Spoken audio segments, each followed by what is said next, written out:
तो आपण जे प्रॅक्टिकल केला होता EC2 S3 RDS cloud front आणि IAM रोलचा, तो प्रॅक्टिकल आज आपण लॅम्बडा आणि डायनॅमिक डीबी यांचा यूज करून करूया.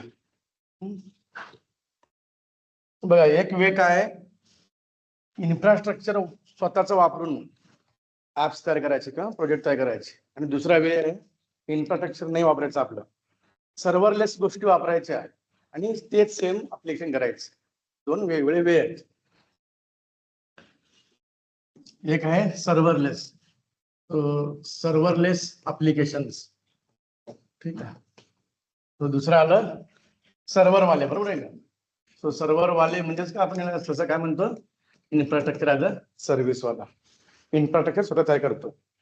सो याच्यामध्ये आपण काय केला होता, एक EC2 घेतला, स्वतः एक HTML पेज बनवला, नेम, कॅप्शन आणि व्हिडिओ फाईलसाठी किंवा इमेज फाईलसाठी ब्राउझ बटन दिला. इथं सिलेक्ट केलं, अपलोड केला, PHP पेजला आलं. PHP पेज काय करतो, S3 ला राईट करतो. तो PHP पेज S3 राईट करतो. S3 PHP ला परत ऑब्जेक्ट वर करतोय. मग नंतर आपण परत काय केलं होतं, ते RDS च्या टेबलमध्ये इन्सर्ट केला होता. हेच आता इकडे करायचं आपल्याला. सो आता काय होईल, एक लॅम्बडा क्रिएट करू. लॅम्बडा क्रिएट करू म्हणजे काय, एक फंक्शन क्रिएट करू. ते फंक्शन HTML देईल रिटर्न मध्ये. इथं दिसेल आपला नेम, कॅप्शन आणि ती फाईल ब्राउज करायचा. मग आपण सबमिटला क्लिक करू. सबमिटला क्लिक केल्यानंतर आता इथं ऍक्च्युली दोन ऑप्शन आहेत. एक लॅम्बडा वापरा आणि त्याच्यातनं HTML कोड रिटर्न करा, व्हॅल्यू लिहा, सबमिट करा. सबमिट केल्यानंतर दुसऱ्या लॅम्बडाला आपण ते डेटा पाठवू शकतो. मग हा लॅम्बडा काय करणार, S3 ला राईट करणार. मग S3 याला URL देणार. मग आता हा लॅम्बडा काय करेल, डायनॅमिक डीबी मध्ये त्याला इन्सर्ट करेल. हा फ्लो बघायचा. आता इथे दोन पेजेससाठी दोन वेगळे लॅम्बडा फंक्शन लिहावं लागतील आपल्याला. किंवा आपण असं बी करू शकतो, एकामध्येच त्यांनी UI देईल आणि डेटा सबमिट केलं की डेटा बी इथंच जाईल. असं बी करता येते, दोन्ही बी एकाच ठिकाणी करता येते आपल्याला. बघू, ChatGPT विचारू, जे देते ते करू. पण इथं मेन काय आहे, सर्व्हरलेस अप्लिकेशन आपल्याला करायचे आहेत. आजकाल ट्रेंड वाढायला लागलाय सर्व्हरलेसचा. का वाढतोय, इन्फ्रास्ट्रक्चरचे झंझट नाही आहे इकडं. तो कमीत कमी त्रास मध्ये किंवा लगेच अर्धा एक तासामध्ये आपण ऍप लाईव्ह जातो. तिकडे आपल्याला भरपूर इन्फ्रास्ट्रक्चर तयार करावं लागतं.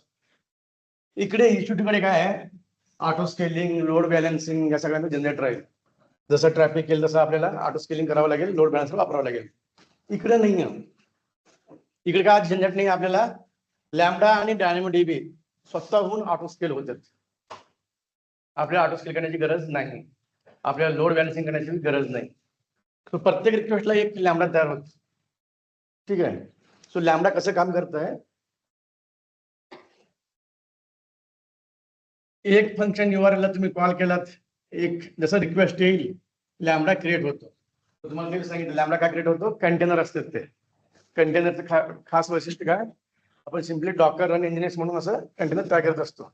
विदिन मिली सेकंदात ते तयार होतात. सो कंटेनर तयार करणार आपण. मग कंटेनर काय करतंय, रिस्पॉन्स देते आणि टर्मिनेट होते. समजा एकाच वेळेला 10 रिक्वेस्ट आले ऍट ए टाइम, तर 10 लॅम्बडा तयार होणार. समजा एका सेकंदाला 1,00,000 रिक्वेस्ट आले आणि त्याला रिस्पॉन्स द्यायला 2 सेकंद लागते. त्याच्या अर्थ काय, 2 सेकंदपर्यंत 1,00,000 लॅम्बडा कंटेनर्स रनिंग मध्ये असणार. तो मग ह्याचं कॉस्टिंग कसं आहे लॅम्बडाचं, लॅम्बडाचं कॉस्टिंग हे जेवढे सेकंद ते एक्झिक्यूट होईल त्याच्यावरती असतो, सेकंदावरती कॉस्टिंग असतो. आणि परत आपल्याला लॅम्बडा दर महिन्याला 10,00,000 रिक्वेस्ट फ्री असतात. असे जे रिक्वेस्ट मी सांगायला लागलो, असे टोटल 10,00,000 रिक्वेस्ट दर महिन्याला फ्री असतात. आणि एक रिक्वेस्ट मॅक्झिमम 3 सेकंदाचा असू शकतो. तर 10,00,000 रिक्वेस्ट फ्री आहे म्हणजे असं नाही चालणार की एक रिक्वेस्ट 5-5 सेकंद घ्यायला लागले, मग ते दोन झाले. मग ते 3-3 सेकंदाचं एक रिक्वेस्ट असे 6 लाख रिक्वेस्ट महिन्याला फ्री आहेत. आणि इथं कॉस्टिंग हे रिक्वेस्ट वरती, नंबर ऑफ रिक्वेस्ट वरती डिपेंड असणार आहे. आणि हा जो लॅम्बडा आहे म्हणजे कंटेनरला किती रॅम लागेल, सीपीयू लागेल, हे लॅम्बडा स्वतः ठरवतो. एक्झिक्यूट करताना त्याला जसं रॅम आणि सीपीयू पाहिजे तो स्वतः वाढवतो. पण इथं असं ऑप्शन आहे, कधी कधी काय होतं, कोडिंग मध्ये काहीतरी चूक झाल्या, मग लॅम्बडाला वाटलं लूप मध्ये वर काहीतरी ठेवलं आपण कोड, मग लॅम्बडा लेट कॅपॅसिटी वाढवते. मग असं बिल येऊ शकतं आपल्याला. असं होऊ नये म्हणून एक दुसरा ऑप्शन बी आहे, आपण मी सांगू शकतो त्याला एवढंच रॅम आणि एवढं सीपीयू वापर म्हणून सांगू शकतो. बट सांगण्याची गरज नाही आहे, तो स्वतःहून समजून घेईल. तरी बी कधीतरी उगीच बिल्डिंग येऊ नये म्हणून आपण सांगू शकतो. ठीक आहे. सो आता इथं एका वेळेला किती लॅम्बडा रन होणार, म्हणजे किती कंटेनर तयार होणार, हे डिपेंड करत आहे कन्करन्सी पॅरामीटर मध्ये आपण काय ठेवले. कन्करन्सी म्हणजे काय, एकाच वेळेला पॅरलल, त्याला आपण कन्करंट म्हणतो. सो एकाच वेळेला किती लॅम्बडा तयार होणार हे डिपेंड करतं कन्करन्सीच्या नंबरवरती. कन्करन्सी सहसा 1000 असतो. फ्री अकाउंटला मे बी सुरुवातीला 10 असेल, मग जसं आपण यूज करत जातो तसं हळूहळू वाढतंय, ते लिमिट वाढतंय. ते त्याला काय करतं ऍक्च्युली एडब्ल्यूसीचं, समजा आपण लॅम्बडाचं एक फंक्शन तयार केला आणि त्याला रन बिन केलं, त्याला कळतं की याला लॅम्बडा येतोय, मग कन्करन्सी वाढवतो 100 करते.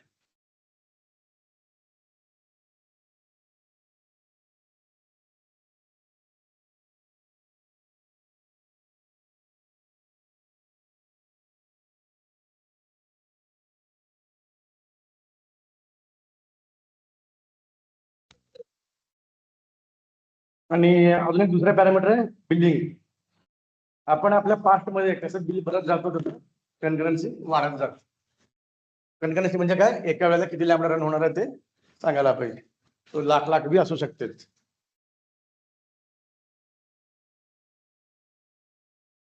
ठीक आहे. आता हे जे लॅम्बडा तयार होते एका वेळेला, ह्याच्यात बी परत 2 मोड आहेत. एक आहे प्रोव्हिजन मोड, हे जे काही कॅपॅसिटी मोड म्हणतो आपण, त्याच्यात परत 2 आहेत, ऑन डिमांड मोड आणि प्रोव्हिजन मोड.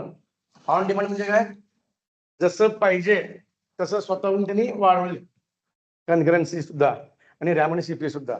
दुसरं आहे प्रोव्हिजन म्हणजे काय, आपण स्वतःहून सांगणार भाऊ एवढंच कर, ते तेवढंच करेल. ठीक आहे.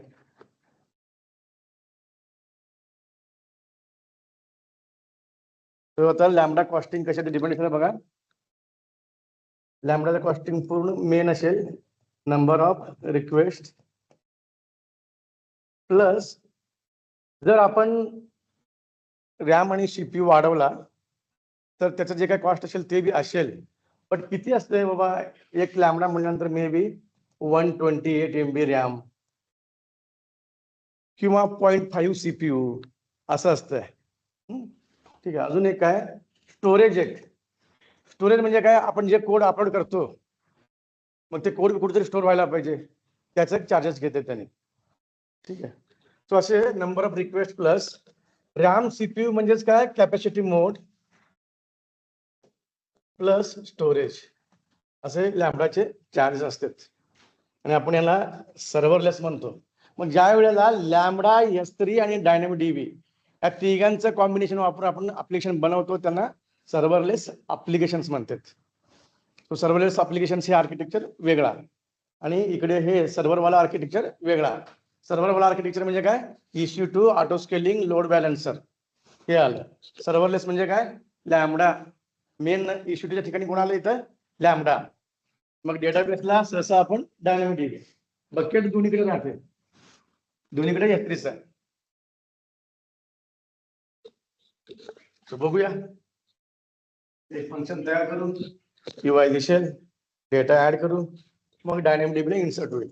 आता डायनॅमिक डीबी मध्ये जो टेबल आहे ते आपण कोडिंग मधनं तयार करू शकतो, किंवा इथे UI मध्ये जाऊन UI मध्ये टेबल तयार करून ऍड करू शकतो, किंवा ChatGPT ला विचारलं कोड, ते कोड देईल, कोडिंग मधनं बी टेबल तयार करता येते. बघूया. बट इथं मे बी रोल्स लागतील का, लॅमडा S3 मध्ये ऑब्जेक्ट अपलोड करणार, तो लॅमडाला परमिशन द्यावं लागतं S3 मध्ये ऑब्जेक्ट अपलोड करायला. त्या दिवशी बघितलं आपण कशाचं काय केलं होतं आपण, त्या दिवशी काय केलं होतं, लॅमडा मधनं इश्यू टू चालू केला होता. सो लॅमडाला इश्यूचा परमिशन दिला होता आपण.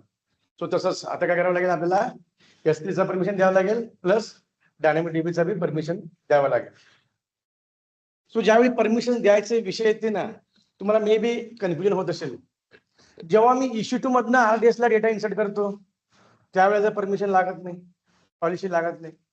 मग ज्या वेळेला मी इश्यू टू मधनं S3 मध्ये डेटा इन्सर्ट करतो, पॉलिसी कसं काय लागते, रोल कसं काय लागतो, यायला पाहिजे तुम्हाला क्वेश्चन आहे.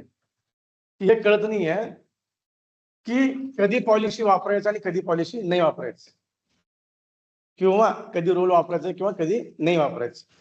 पॉलिसी वापरायचं म्हणजे काय, पॉलिसी आपण डायरेक्ट वापरत नाही, पॉलिसी रोल असाइन करतो, मग रोल वापरतो मध्ये. मग कधी वापरायचं कधी नाही, तर आन्सर असा आहे, एकाच VPC मधल्या गोष्टी वापरत असाल तर परमिशनची गरज नाही, रोलची गरज नाहीये.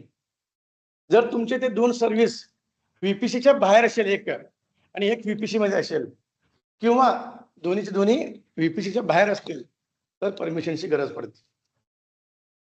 इश्यू टू RDS नाही गरज पडत, कारण VPC मध्ये आहेत.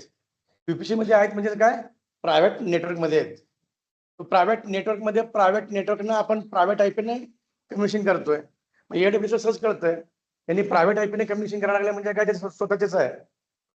पण इकडं लॅमडा कुठं आहे, VPCच्या बाहेर आहे, S3 VPCच्या बाहेर आहे. मग ज्यावेळी VPCच्या बाहेर असणार आहे, मग इथं ओनरशिपची गॅरंटी मिळत नाही ना. ओनरशिपची गॅरंटी मिळण्यासाठी रोल घेऊन रोलला पॉलिसी असाइन करावं लागेल. हे बघा, AWS सील्ड आणि WAF तिथं वापरला जाईल जिथं जिथं इंटरनेट मधनं रिक्वेस्ट येतात. सो इंटरनेट मध्ये रिक्वेस्ट कुठे येतात, इश्यू टूला येतात. ठीक आहे.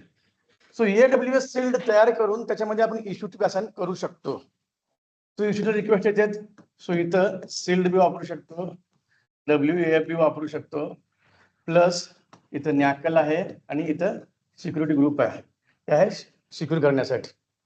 जर आपण लांब लोड बॅलन्सर वापरतोय, सो रिक्वेस्ट लोड बॅलन्सर वरती यायला लागले. सो आता इथं सील्ड आणि WAF वापरतो, हे कधी लोड बॅलन्सर असताना. जर आपले रिक्वेस्ट CDN ला यायला लागलेत, म्हणजे क्लाउड फ्रंटला, ज्यावेळी आपण क्लाउड फ्रंट वापरतो, रिक्वेस्ट पहिल्यांदा एज लोकेशनला जात, एज लोकेशन मध्ये जर नाही मिळालं तरच ओरिजिनल डेटा सेंटरला जातो. सो मग इथं CDN ला बी आपण AWS सील्ड आणि AWS WAF वापरू शकतो. आणि अजून एक आहे VPC ला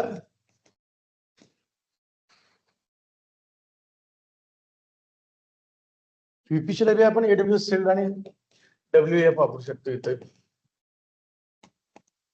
ठीक आहे. नेक्स्ट, आता इथं लॅमडाच्या वेळेला कसं करायचं, दुसरा लॅमडा आहे. सो आता लॅमडाला बी सील्ड आणि WAF वापरू शकतो. तो अजून एक रिक्वेस्ट कुठे येते, लॅमडा, याला बी सील्ड आलं, WAF आलं. अजून रिक्वेस्ट कुठे येते, API गेटवे जर आपण वापरत असेल तर API गेटवेला बी रिक्वेस्ट येतात, API गेटवेला बी रिक्वेस्ट येतात. तो इथं बी सील्ड आणि WAF वापरू.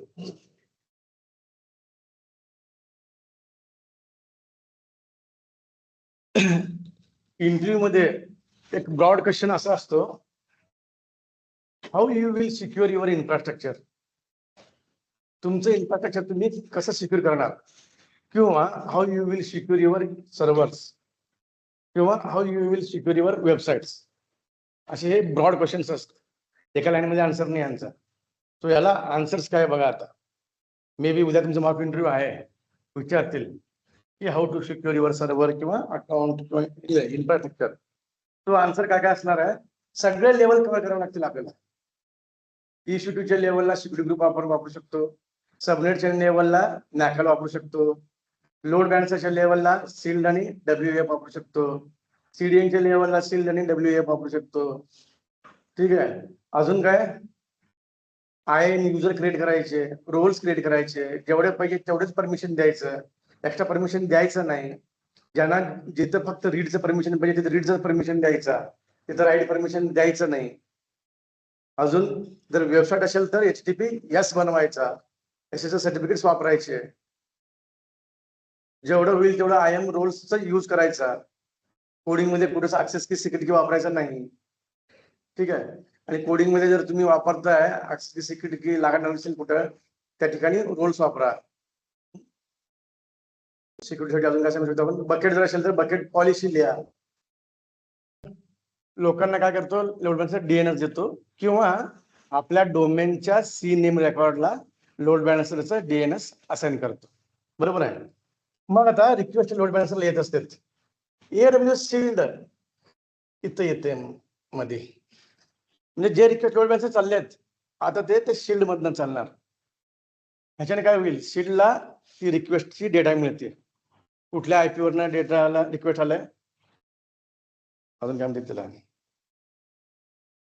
कुठल्या IP वरनं आलाय, किती टाइम वाला आहे, कुठल्या पेजसाठी आलाय, कुठल्या ब्राउझरवरनं आलाय, मोबाईलवरनं, जे ऍक्सेस लॉग असतो आपला ऍक्सेस लॉगचा लाईन मिळतो त्याला. मग सगळं लॉग आता इथं स्टोअर होतो. आता EC2चा प्रॉब्लेम काय, EC2 मध्ये ऍक्सेस लॉग आहे, बट भरपूर EC2 आहेत ना, लाखो आहेत, आणि लाखो ऍक्सेस लॉग वेगवेगळं स्प्रेड झालेलं आहे, एकाच ठिकाणी नाही आहे. आणि EC2 मधला जो ऍक्सेस लॉग आहे त्याचा यूज करून आपण डिटेक्ट करू शकतो हॅकर कोण आहे कोण नाही आहे. बट एवढे सगळे एकत्र करावं लागेल ऍक्सेस लॉग कुठेतरी आपल्याला. एक वे आहे तिथं बी काय, क्लाउड वॉच लॉग्स. आपण काय करू शकतो, प्रत्येक सर्व्हर मध्ये क्लाउड वॉच एजंट इन्स्टॉल करून, म्हणजे काय, क्लाउड वॉचचं सॉफ्टवेअर इन्स्टॉल करून इथल्या ऍक्सेस लॉगला जे काही लाईन्स यायला लागलेत, जे काही ऍक्सेस लॉगचे रिक्वेस्ट यायला लागलेत, म्हणजे जे रिक्वेस्ट ऍक्सेस लॉगला यायला लागलेत, जे आपण ऍक्सेस लॉग मध्ये लिहितो, ते सगळे रिक्वेस्ट आपण क्लाउड वॉच लॉगला पाठवू शकतो. मग इथं स्टोअर होईल. बट क्लाउड वॉच लॉग फक्त एका ठिकाणी स्टोअर करते, ते सांगू शकत नाही आपल्याला. हॅकर ट्राय करायला लागलाय का सांगू शकत नाही. तो हॅकर ट्राय करायला लागलाय हे कोण सांगू शकतंय, जो त्यांना रीड करेल, बघेल एका मिनिटामध्ये एका IP वरनं किती रिक्वेस्ट यायला लागल्यात. सो ह्याच्यावरनं काय कळतंय, नेचर ह्युमन वाला आहे का ह्युमन नसलेला आहे, म्हणजे कोण खरंच ऑथेंटिकेटेड माणसं ट्राय करायला लागलेत का कुठल्या तरी प्रोग्रामिंग वरनं रिक्वेस्ट यायला लागलेत. हॅकर म्हणजे हे रिक्वेस्ट प्रोग्रामिंग मधनं येते. त्यांनी काय करतात, एका मिनिटामध्ये 60 पेक्षा जास्त रिक्वेस्ट पाठवतात. थोडक्यात एक सिंपलचं पॅरामीटर आपण जर काढलं तर, मग त्याला ओळखण्यासाठी काहीतरी पाहिजे, असं काहीतरी एक टूल पाहिजे, सॉफ्टवेअर पाहिजे की जे कंटिन्युअसली रीड करेल आणि डिटेक्ट करेल एका मिनिटामध्ये किती रिक्वेस्ट यायला लागलेत. मग सील्ड हे ते सॉफ्टवेअर आहे, जे काय करतंय, लोड बॅलन्सरला येणाऱ्या प्रत्येक रिक्वेस्ट हे त्या शिल्ड मधून जातं, म्हणजे त्याला रिक्वेस्ट मिळतंय. मग त्याला जसं डिटेक्ट, आणि ते रिअल टाइम काम करतंय, फार फास्ट आहे. म्हणजे काय, आर्टिफिशियल इंटेलिजन्स वापरलं त्याच्यात, जे कंटिन्युअसली रिअल टाइमला डिसिजन घेत जाते. मग आणि अजून एक काय, आता AWS एवढा भला मोठा इन्फ्रास्ट्रक्चर आहे जगामध्ये, त्याला सहसा हॅकर्सच्या IP मिळून जातात. तेच हॅकर आहेत, कधी फेसबुकवरती ट्राय करायला लागलेत, कधी इंस्टाग्राम ट्राय करायला लागलेत, कधी स्नॅपचॅटवर ट्राय करायला लागलेत, पण सगळ्यांचे सर्व्हर AWS वरतीच आहे ना. त्याच्याकडे हा डेटा आहे मेन आहे AWS कडे, किंवा कुठल्या IP हॅकरचे आहेत किंवा असू शकते, त्यांच्या पॅटर्न्स वरनं कळतंय त्याला. मग AWS कडे हे डेटा बी आहे ऑलरेडी. मग त्यांनी काय करतंय, शिल्डला हे डेटा प्रोव्हाइड करतंय, हे बघ ह्या IP असतील तर ते हॅकरचेच आहेत, तू इथं बघू बी नको, ऑब्झर्व बी करू नको, डायरेक्टली ब्लॉक मार त्यांना, असं सांगते त्याला. सो इथेच मेन फायदा हाच आहे की AWS शिल्डकडे डेटा आहे, कुठल्या IP फेक होऊ शकतात. आर्टिफिशियल इंटेलिजन्सला जेव्हा त्यांना आर्टिफिशियल इंटेलिजन्सच्या सॉफ्टवेअरला जेव्हा रिक्वेस्ट पाठवले जातात ना, त्या पॅटर्न वरनं कळून जातं त्याला. हॅकर लोक काय करतात, SQL इंजेक्शन करण्याचा प्रयत्न करतात, हे हॅकिंगचा एक प्रकार आहे. SQL इंजेक्शन म्हणजे काय, रिक्वेस्ट पाठवताना त्या रिक्वेस्ट मध्ये असं अँड हे सिंगल कोट आणि single quote double quote even नसतात. जर ऑड नंबर मध्ये सिंगल कोट डबल कोट दिसलं त्याला URL मध्ये, मग ते एसक्यूएल इंजेक्शनचा ट्राय असू शकतो. कारण IT मध्ये काय आहे, क्लाउड असू दे, प्रोग्रामिंग असू दे, इथे काय पद्धत आहे, तुम्ही एक सिंगल कोड वापरताना त्याच्यासोबत ते सिंगल कोड कम्प्लीट करायला पाहिजे. तो ऑलवेज इव्हन नंबर्स मध्ये पाहिजे. तुम्ही एक डबल कोड वापरताय तर ते डबल कोड कम्प्लीट व्हायला पाहिजे. एसक्यूएल घ्या, प्रोग्रामिंग घ्या, कुठले प्रोग्रामिंग लँग्वेज घ्या, एसक्यूएल घ्या, सगळ्यामध्ये हे असाच नियम आहे. जर ऑड असेल ना प्रॉब्लेम येते. बघा काय प्रॉब्लेम येते, याच्या अगोदर सांगितलं मी तुम्हाला. काय, समजा हा स्क्रीन आहे, इथं नेम नावाचा टेक्स्ट बॉक्स आहे, इथं रवी, मी काय केलं, सिंगल कोट लिहिलं, सबमिट केला. आता हे डेटा URL तयार होतो याचा, किंवा जेसन तयार होत आहे. आता त्या जेसन मध्ये एकच सिंगल कोट राहणार नाही. मग जेव्हा हे बॉडी किंवा URL मध्ये जात असते, हे जर डेटा आपण WAF ला दिलं, WAF प्रत्येक रिक्वेस्ट मधलं number of single quote, number of double quote count करते, आणि त्याला वाटलं ऑड नंबर्स आहेत, मग ते 100% एसक्यूएल इंजेक्शनचा ट्राय आहे, मग त्याला तिथंच बंद करते. ते रिक्वेस्ट आणि लोड बॅलन्सरला पाठवतच नाही. आता प्रश्न हे आहे, एक सिंगल कोट लिहिल्यानं कसं हॅकिंग होतंय ते बघूया. समजा आता हे डेटा गेला PHPच्या पेजला, PHP मध्ये गेला. आता त्या PHP मध्ये आपण RDS ला इन्सर्ट करण्यासाठी MySQL ची क्वेरी लिहिलेला असतो. तिथे क्वेरी कसं लिहितो आपण, डबल कोट मध्ये लिहितो. इन्सर्ट इंटू ची क्वेरी डबल कोट मध्ये आहे. सो तिथं आपण लिहितो इन्सर्ट इंटू, काय असेल ते, युजर्स व्हॅल्यूज, समजा इथं ID आहे आणि इथं नेम आहे. आपण इथे काय लिहितो, सिंगल कोटच्या आतमध्ये डॉलर असतं आणि नेम असतं, आठवते का? सिंगल कोटच्या आतमध्ये असतं असं, डॉलर आणि नेम. व्हॅल्यूज ID आहे, ID ला लिहित नाही आपण, कारण नंबरला सिंगल कोट डबल कोट वापरत नाही. मग ज्याच्या डेटा व्हॅरक्यार आहे त्याला आपण लिहितो, असं आहे. इथे काय होतं, आता सिंगल कोट रवी हे काय बनलंय, नेम. मग इथे डॉलर नेमच्या ठिकाणी ते रिप्लेस होणार, सिंगल कोट आणि रवी येणार. आता एसक्यूएल ला काय वाटणार, इथंच संपतंय स्ट्रिंग, दोन सिंगल कोट आजूबाजूलाच आहेत, इथंच संपत वाटतं त्याला, रवी घेतच नाही, व्हॅल्यू घेतच नाही. त्याचं व्हॅल्यू नाही मिळालं, एरर आलं, column code does not match, हे ते एरर येते.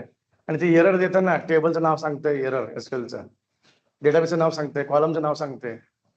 असं सगळ्या फील्ड ट्राय करतील, सगळे फील्ड म्हणजे हॅकरला कळतील. कॉलमचे नाव कळेल, डेटाबेसचं नाव कळेल, डेटा टाईप कळेल, मग एसक्यूएलला ते ऍक्सेस करण्याचा प्रयत्न करतील. डेटाबेस स्ट्रक्चर कळलं ना, पासवर्ड काय ब्रूट फोर्स टाकणं हे करतील. आता भलेही आपला डेटा RDS मध्ये आहे, आपण त्याला आपल्या लॅपटॉपवर बी ऍक्सेस करू शकतो. त्याला पब्लिक ऍक्सेसिबल येस बनवून MySQL वर्कबेंच मधनं, MySQL वर्कबेंच मध्ये आपण आपल्या RDS ला ऍक्सेस करू शकतो, जर आपण त्याला पब्लिक सबमिट मध्ये ठेवलं तर. प्रायव्हेट सबमिट मध्ये असेल तर नाही करू शकत. पण असं हॅकिंग होऊ शकते. हा तेच ना, जसं मी सांगितलं की आता, मग आता लॅपटॉप वापरतील, ते लॅपटॉपच्या वर्कबेंच मधनं लॉग इन करण्याचा प्रयत्न करतील. आपल्या RDS ला आपण आपल्या लॅपटॉप मध्ये शेकडो टूल्स लॉग इन करू शकतो. MySQL क्लायंट, MySQL वर्कबेंच, हे 1-2 एक्झाम्पल झाले, असे भरपूर आहेत, भरपूर टूल्स आहेत. हे बघा, MySQL सर्व्हर म्हणजे काय, जिथे डेटा स्टोअर होतो. MySQL क्लायंट म्हणजे काय, तिथलं हे क्वेरी फायर होणार आहेत, ते क्लायंट झालं. तो सर्व्हरला आपण ऍक्सेस करू शकतो. लागतंय काय, IP लागती, युजर नेम लागतंय, पासवर्ड लागतोय. आता डेटाबेसचं युजर IP म्हणजे काय, end point. RDS end point आपण वर्कबेंचला दिलं, युजर नेम पासवर्ड दिलं तर कनेक्शन होते. करून बघा आज घरी, ChatGPT करा वाटल्यास, how to access RDS in MySQL workbench म्हणा, किंवा ऑन लॅपटॉप म्हणा, त्याने सगळं सांगेल, कुठलं टूल वापरायचं, काय करायचं, सगळं सांगेल. सो आता हे जे एसक्यूएल इंजेक्शन्स आहेत ना, इथं असं सिंगल कोट आणि डबल कोट काउंट करतं कोण WAF. हे वेब ऍप्लिकेशन फायरवॉलचं काम झालं. तसंच सिल्डचं काम काय, कुठल्या IP कंटिन्युअसली रिक्वेस्ट करायला लागल्यात, फेक IP आहे का, म्हणजे फेक युजर आहे का ओळखण्याचं काम सिल्ड करतं. त्याच्यामध्ये आर्टिफिशियल इंटेलिजन्स असते. तर हे जे AWS सिल्ड आहे ना, सिल्ड 2 प्रकारचे आहेत. एक आहे स्टँडर्ड, तो फ्री आहे, आणि दुसरा आहे ॲडव्हान्स, पेड आहे. AWS स्टँडर्ड सिल्ड हे प्रत्येकाच्या लोड बॅलन्सरला प्रोव्हाइडेड. आपण एक लोड बॅलन्सर लॉन्च केलं तर आपल्या बी लोड बॅलन्सरला एक सिल्ड असतो, तो फ्री वाला असतो. ते AWS देतं फ्री मध्ये. आणि दुसरा जो आहे सिल्ड ॲडव्हान्स्ड, हे आपल्याला पेड घेऊन लावावं लागतं आपल्या लोड बॅलन्सरला. तो ज्या कंपन्याला, आता समजा ट्विटर आहे, ट्विटरला भरपूर हॅकिंगचा प्रयत्न केला जातो. का, ट्विटरवरनं जग चालतो. प्रत्येक देशाचा पंतप्रधान तिथं आहे, राष्ट्रपती तिथं आहे, जगाला जे काय सांगायचं आहे त्यांनी तिथनं सांगतात. मग नेहमी हे जे दुश्मन देश असतात ना, त्या पुढच्या देशाच्या पंतप्रधानाला हॅक करण्याचा प्रयत्न करत असतात. त्याचा ट्विटर अकाउंट हॅक करायचा आणि तिथे लिहायचं, समजा आता पाकिस्तानचं ट्विटर अकाउंट हॅक करून तिथे लिहायचं जय हिंद म्हणून. हे असं प्रयत्न करत असतात, कंटिन्यू होत असतात. सो ट्विटरला सगळ्यात जास्त हॅकिंगचे चान्सेस आहेत, ते तिथं होत असतं. मग आता ट्विटरचे रिक्वेस्ट जरा वेगळे आहेत, ट्विटरचे URL वेगळे आहेत. मग AWS काय म्हणतात, तुमचे URL वेगळे असतील मग तुम्ही स्वतःहून सिल्ड वापरा, तुम्हालाच माहिती काय करायचं. सगळं सेटिंग करता येतं ना, कस्टमाइज करता येतं, कन्फिगरेशन करता येतं. AWS सिल्ड स्टँडर्ड जे आहे, स्टँडर्ड सिल्ड आपण मॅनेज नाही करू शकत, ते AWS मॅनेज करत आहे, आणि ते जेनरिक लेवलला मॅनेज करतो. सेम सेटिंग सगळ्या लोड बॅलन्सरला असेल, सगळ्यांच्याच लोड बॅलन्सरला. बट ज्यावेळी आपण सिल्ड ॲडव्हान्स्ड घेतो त्यावेळेला स्पेसिफिक तुमच्या URL नुसार, API नुसार करता येईल. हा फरक. ठीक आहे, करूया प्रॅक्टिकल. कुठे आलो, सो लॅम्बडाला जावा.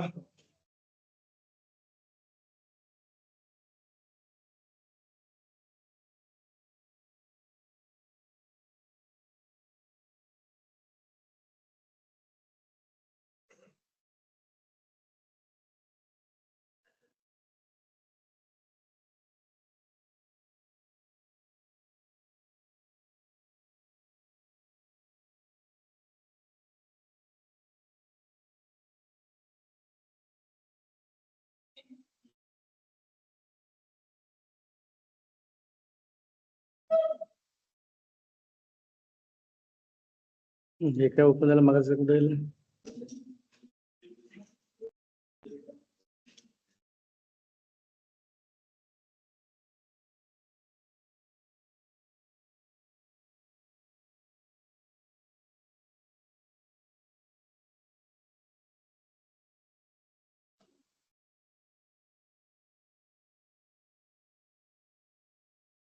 ठीक आहे. पायथॉन मध्ये HTML वापरून एक UI तयार केलंय. नेम आहे, कॅप्शन आहे, आणि ते फाईल एक्सप्लोरर आहे.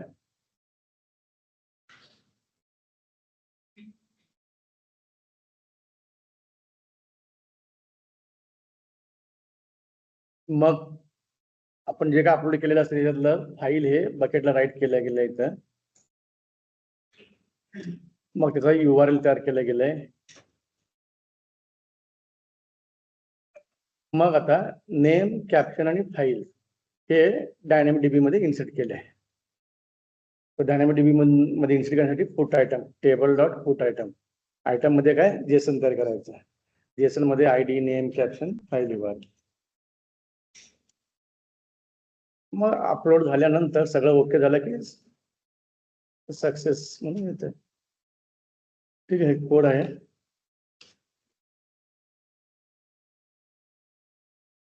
Create function,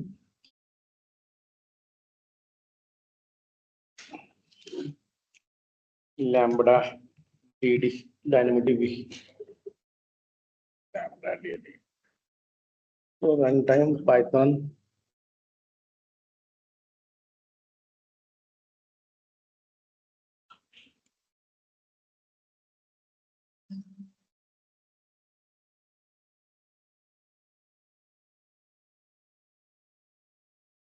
run time Python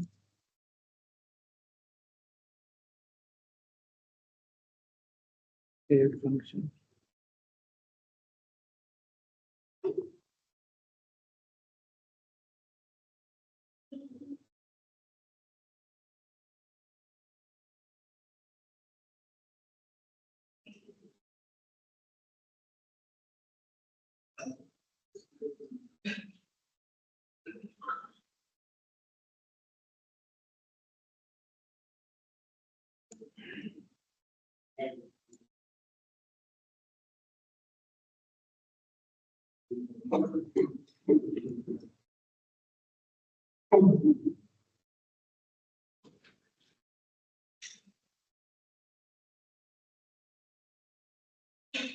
so simply सगळा कोड रिप्लेस मारतोय.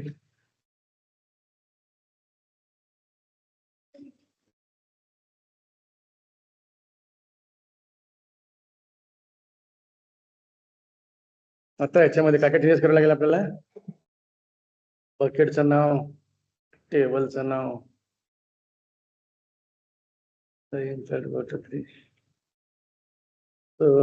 बोटो3 काय आहे, पायथॉन मधला AWS SDK आहे. बोटो3 हे पायथॉन मधलं AWS SDK नाव आहे. महिला ते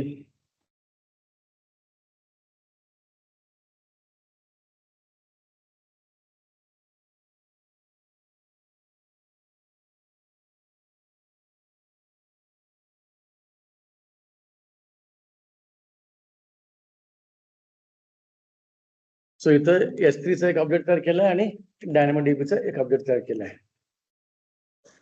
इथं आपल्याला आता बकेटचं नाव लिहायचं आणि इथं टेबलचं नाव लिहायचं.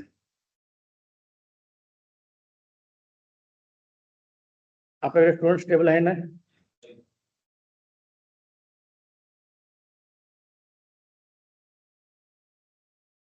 पण त्याचं हे पार्टिशन की कुठला पार्टिशन की द्यावं लागेल. नेमला पार्टिशन की आहे कोड मध्ये, आपण आयडीला देऊ.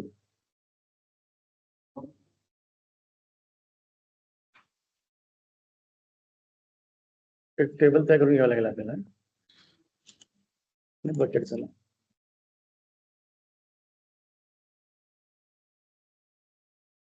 DynamoDB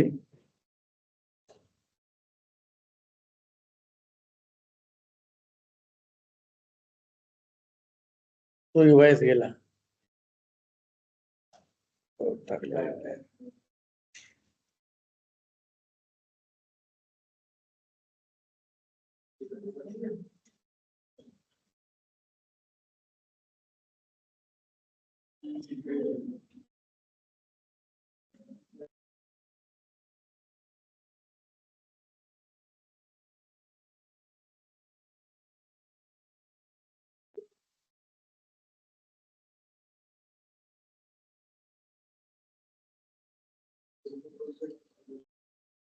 हाय हाय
तो टेबल तयार करण्याची काय गरज पडली आपल्याला. काल तर केलं आपण एक, ते वापरू शकलो असतो का असं क्वेश्चन येतोय. आन्सर असं आहे, काल आपण आयडी नावाच्या कॉलमला पार्टिशन की बनवलं होतं. तो पार्टिशन की म्हणजे काय? प्रायमरी की. सो आज आपण काय नेम, कॅप्शन आणि URL हे तीनच फील्ड घेतलोय आपण, त्या कोड मध्ये आहे. मग या तिन्ही मधलंच एक कुठलं तरी प्रायमरी की असायला पाहिजे. तो आता नेम नावाचा कॉलम आहे आणि नेमला जर आपण प्रायमरी की बनवलं तर ते स्ट्रिंग आहे ना. आपण जे काल बनवलं ते नंबर आहे. म्हणून एक वेगळं टेबल तयार करावं लागेल. रील्स म्हणून एक टेबल तयार करू. नेम नावाचा एक पार्टिशन की आणि data type string. Bus create table, that's it. तेवढंच. बाकीचे कॉलम लिहिण्याची गरज नाही आपल्याला इथं. जे फाईल URL आणि दुसरं काय कॅप्शन लिहिण्याची गरज नाही, कारण ते जेसन मध्ये येतंय आणि ते एकत्रच टाकून घेते. बघूया, कळेल तुम्हाला, अंदाज येईल.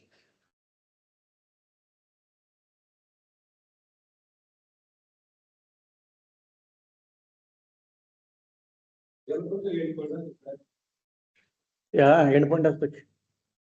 डायनामिक DBचा डायरेक्टली टेबल नेम. हा फक्त टेबल नेम. हा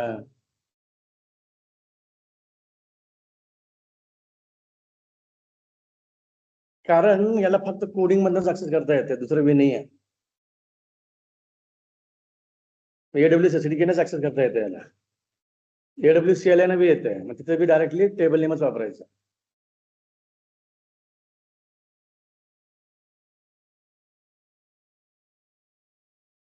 सो आपल्या टेबलचं नाव रील्स आहे. तो इथं आता प्युअर डायनामिक टेबल.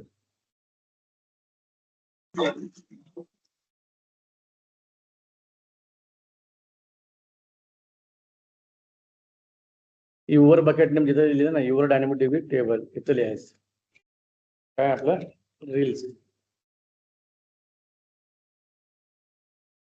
त्याचं बकेटचं नाव बी सांगावं लागेल. बकेटचं नाव आहे माझ्याकडं, माझी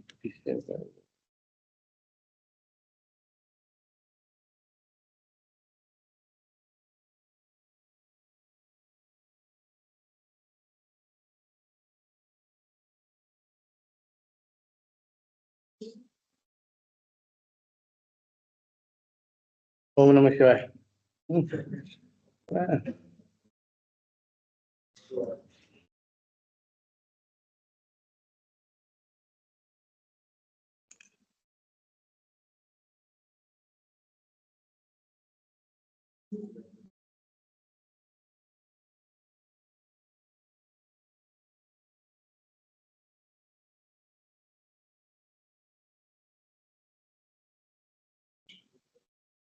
इथे कन्फिगरेशन मध्ये तुम्ही बघू शकता 128 MB मेमरी आहे, रॅम आहे आणि टाइम आउट 3 सेकंद. म्हणजे काय 3 सेकंदामध्ये लॅमडा रिस्पॉन्स नाही आला आणि ते रिक्वेस्ट कॅन्सल करते आणि न्यू फ्रेश रिक्वेस्ट पाठवते.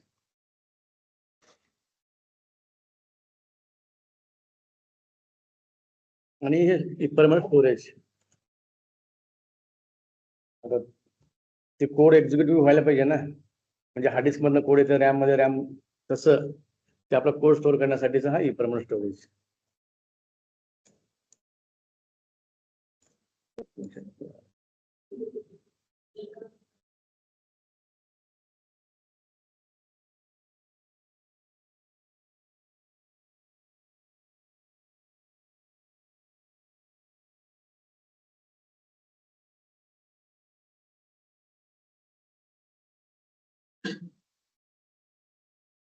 आता URL ला पब्लिक ऍक्सेस देण्यासाठी परमिशन आहे.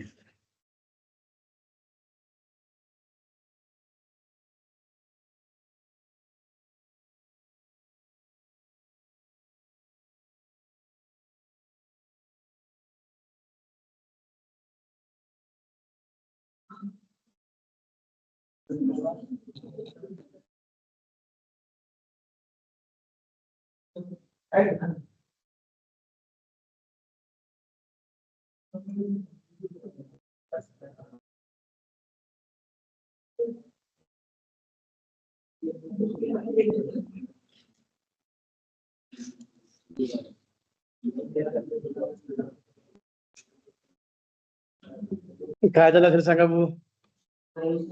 हा, परमिशन्स लॅमडाला परमिशन द्यायला पाहिजे, डायनामिक डीबी आणि याचं S3चं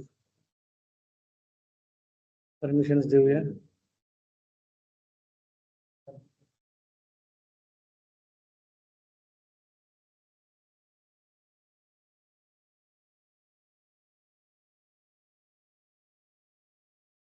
permissions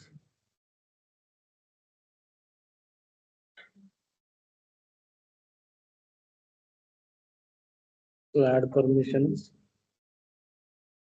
AWS service, S3.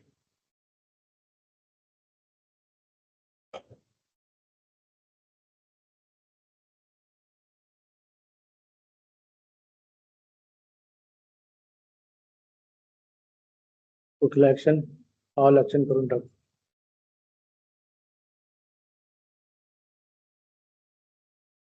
Star आहे का नाही?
कॉल कोण करणार आहे त्याचं परमिशन्स आहे. कॉल फंक्शन निवर नंतर ऍड केलं होतं ना आपण. पब्लिक ऍक्सेस दिलेच आहे नाही, ऑलरेडी एक्झिस्ट आहे. तो ते परमिशन्स वेगळे. हे काय झालं, या लॅमडाला कोण कॉल करणार त्याचं परमिशन झालं. तर लॅमडानं कोणाला कॉल करणार हे झालं लॅमडा एक्झिक्युशन रूल.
रोल्स दिसतं का कुठे? रोल्स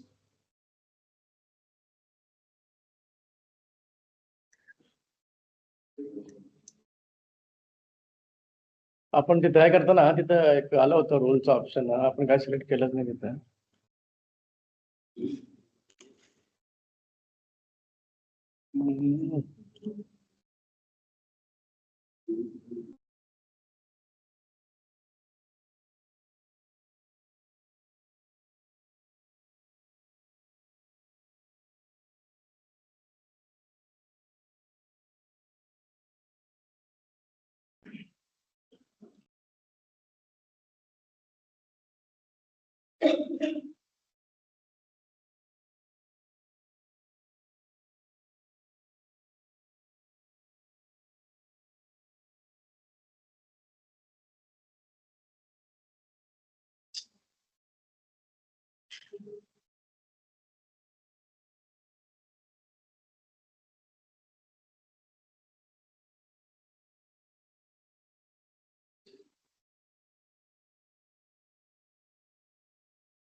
तिथं ना एक्झिक्युशन रोल मध्ये ऍड करूया आपण.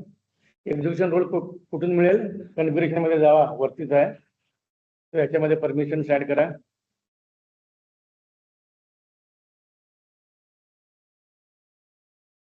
काय S3 फुल लक्ष देऊ. काय नाही म्हणजे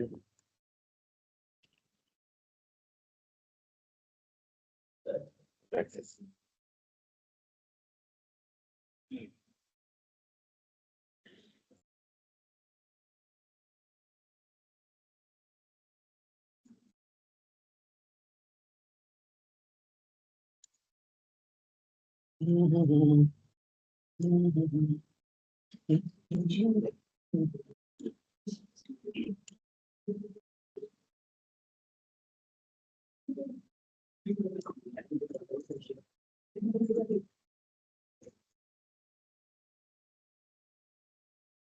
असे काम करण्यासाठी ना एक लायब्ररी लागते. ती लायब्ररी ऍड करा. लायब्ररी म्हणजे कसं काय, कोडिंग मध्ये लायब्ररी म्हणजे तो हे काम करण्यासाठी जे कोड आधी लिहून ठेवलेला आहे ते कोड वापरला जातो. ठीक आहे. सो इथं हे काम करण्यासाठी काही फंक्शन्स क्लासेस लागावे जे की आधी लिहून ठेवलेला आहे तो वापरावा लागणार आपल्याला. तो जी लायब्ररी असते तिथे ऍज अ लेअर म्हणून ऍड जे कोडिंगच्या आहेत त्यांना कळणार. त्याची सगळ्या गोष्टी कोडिंगच्या आहेत. आपण कोडिंग करायला लागतो जे की तुमच्या रिलेटेड नाही आहे. तरी जरा प्रॅक्टिकल आहे म्हणून मी त्यात दाखवायला अंदाज येईल तुम्हाला. म्हणून तुमचं काम नाही आहे कोडिंगचं काम. तुमचं काम काय? लॅम्बडा तयार करायचं, रोल असाइन करायचा, वरील काय करायचं, त्यांना द्यायचं, बकेटचं नाव द्यायचं, डायनॅमिक टेबलचं नाव टेबलचं नाव द्यायचं. हे आपलं काम आहे. हे असं एक्झिक्यूट आपलं काम नाही आहे. आता काही रोल असतील तिथं तुम्हाला दोन्ही करावं लागतील. येत असेल तर ठीक आहे, नाही येत तर जॉब करू नका, दुसरं बघा. काय 10 पैकी 2 कंपन्यांमध्ये नेहमी असं लागेल मला कोडिंग बी यायला पाहिजे, हे जमायला पाहिजे. नाही जमतं सोडा, त्या 2 कंपन्या सोडा, बाकी 4 कंपन्या करायचं.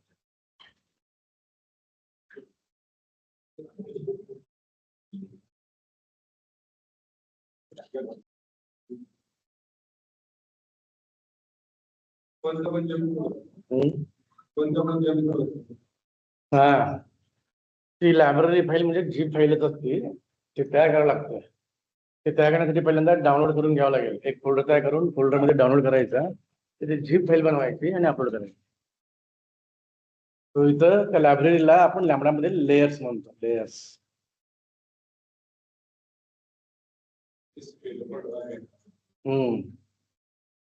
AWS कमांडने भी अपलोड करता येतं, SCP ने भी करता है.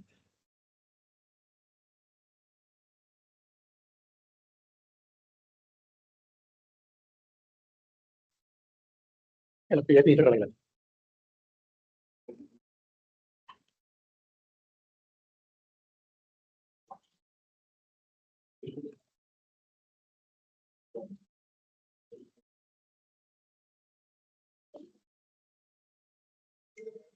पायथॉनचं फोल्डर दिसतंय का?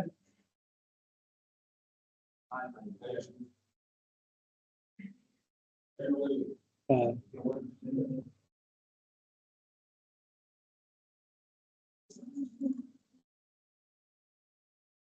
आता जीप इन्स्टॉल करावं लागेल का? झालं.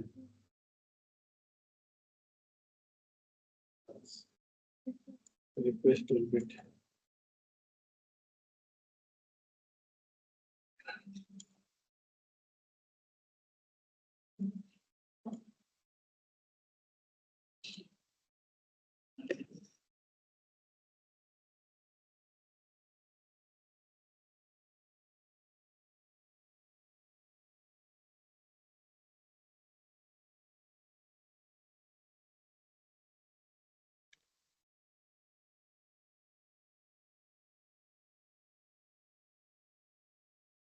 नाही.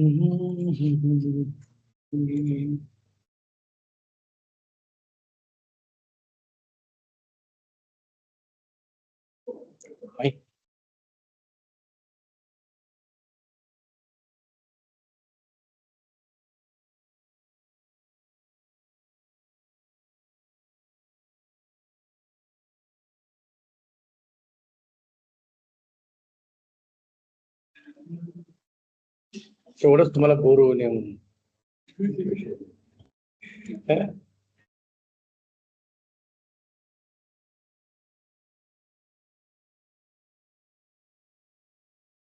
कुठे गेलेलं आहे आपला?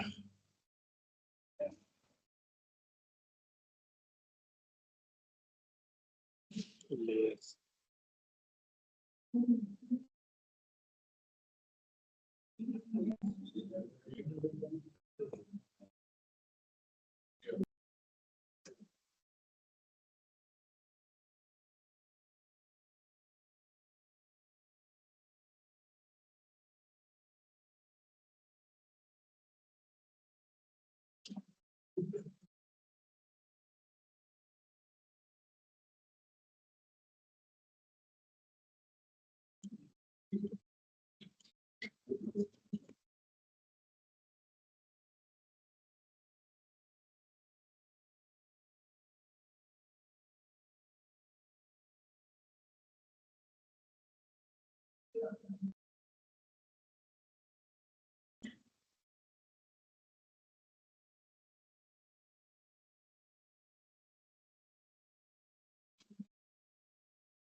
एक टेबल आहे ना, स्टुडंट त्यांनी आयडी वापरले कोड बघितला मी.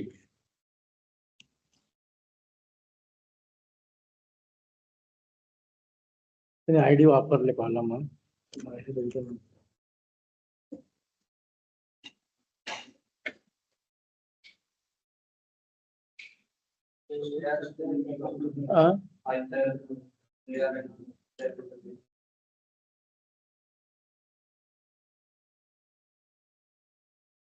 काय करण्याची गरज नाही आपल्याला.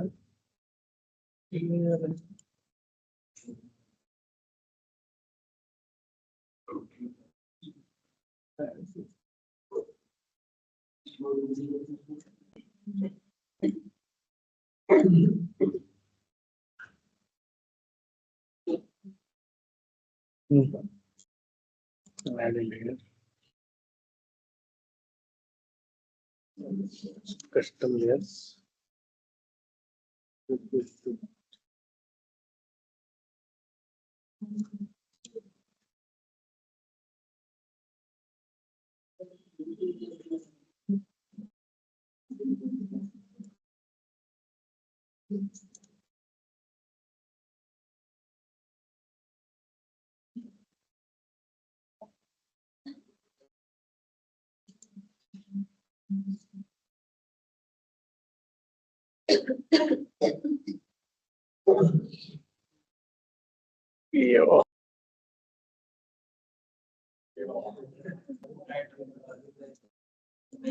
कोडिंग मध्ये एक मिनिट परमिशन दिलं की आपण फुल ऍक्सेस दिलो, परमिशन झाला, फक्त डेटा टाइप मिसमॅच झालाय.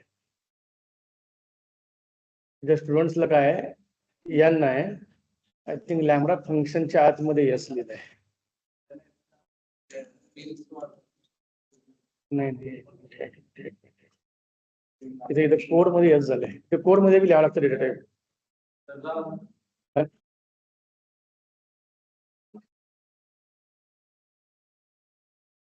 इथं बघितलं स्ट्रिंग झाले.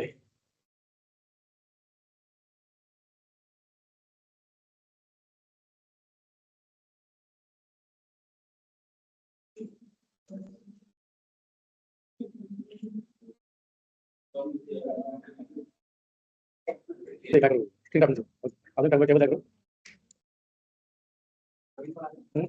त्याच हा रिच देऊ ना म्हणजे नेम नेम टाकू ना मी.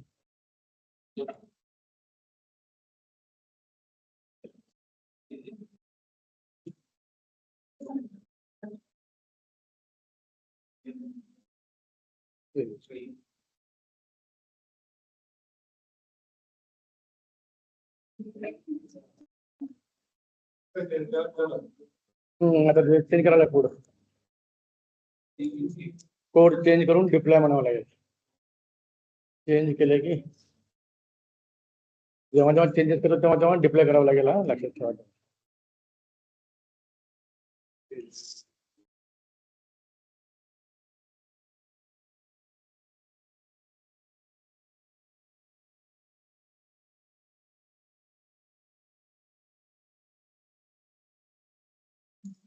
चेंज झाले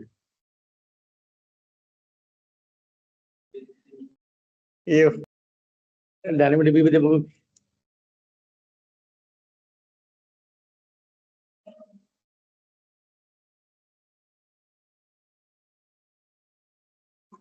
काय झालं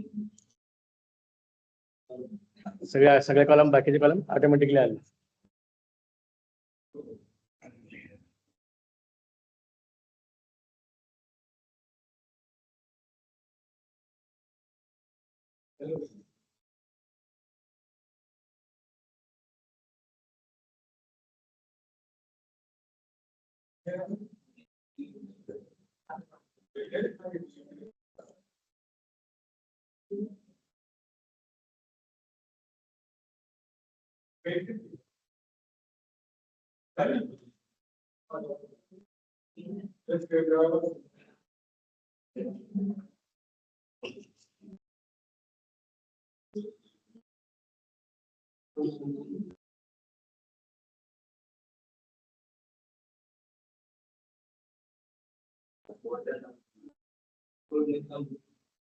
मी मे बी म्हणाला इथं यायला मी तर सांगितलं जेसन मध्ये तर वेगवेगळे कॉलम दिसागलेत.